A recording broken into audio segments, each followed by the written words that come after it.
Do you ever feel like a container that has had alcohol in it? The alcohol is put out of the container and you wash it and you wash it and you wash it and you wash it and you wash it and you wash it and you put it out in the sun and still you could smell the alcohol. Do you ever feel like something's inside of you and you chant and chant and chant and it just doesn't come out? That odor is still there? Well, let's talk about that.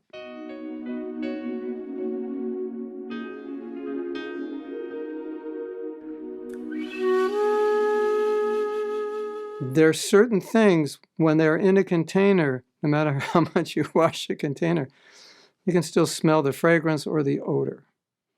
And I know a lot of us feel that way, that we've been contaminated in this life growing up, contaminated in many lives.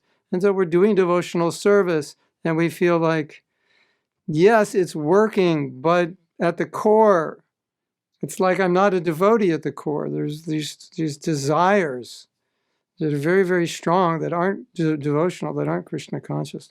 Like, is there actually hope for me? Are they ever going to go away? Or is this just like a permanent defect, a permanent handicap, and it's just going to handicap me my whole life? There's two things I want to say about that. One thing that the Bhagavatam says is that as you advance in Krishna consciousness, it's not like automatically it goes away, but the intensity of it goes away. So that it's like saying that odor or the fragrance of the camphor that's in the container. You're washing, you're putting in the sun. You smell it, but you smell it less and less and less. And it almost gets to the point where even though it's there, you really don't smell it anymore. It's not really affecting you. So that's how the process first works. First, it just doesn't go away, but the intensity lessens. And then you go on into devotional service because now it's not really bothering you. It's just an inconvenience that I'm conditioned this way. But it's also your glory that you're conditioned that way and you're still going on.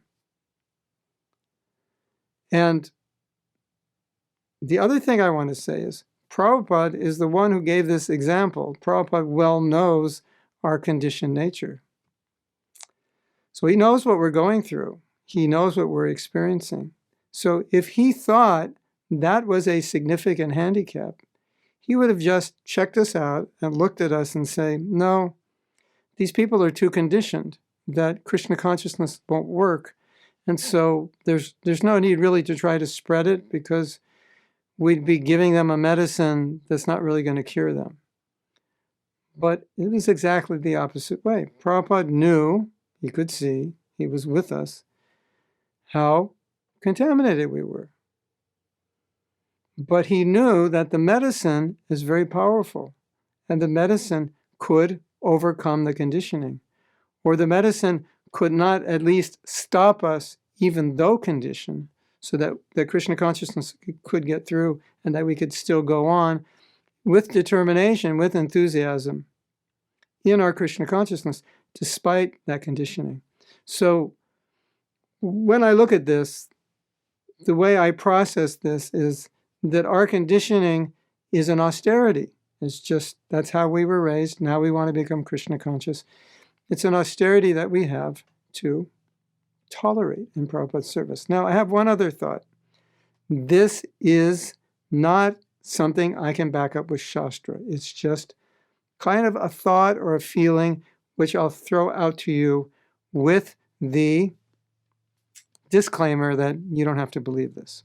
But for my listening to probably 300 of my godbrothers and sisters talk about their association with Prabhupada, especially their meeting with Prabhupada, it certainly seems like they were devotees, and just at the right time in their life, they met Prabhupada and everything clicked, and they gave themselves to Krishna. It seems like Prabhupada, Bhaktisiddhanta, Krishna, Mahaprabhu sent these people to take birth in the West to help Srila Prabhupada. In fact, Prabhupada said that. It's hard for us to say that about ourselves, but anyway, he did indicate that on different occasions. So if we go with that idea that those who took birth in the West took birth. They were devotees. They took birth to help serve Prabhupada. They had to do the austerity of growing up in the West with all those samskars to be in the West so that they could be in the West when Prabhupada came so they could be there to serve him. And so that's the austerity they had to do.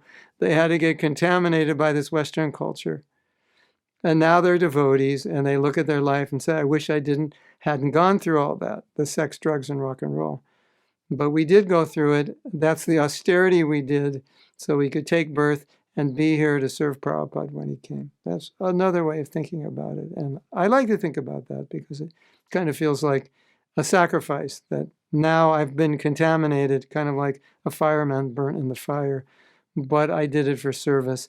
And by the power of the holy name, it's not really going to be a problem. We'll still go on with our Krishna consciousness. Hare Krishna.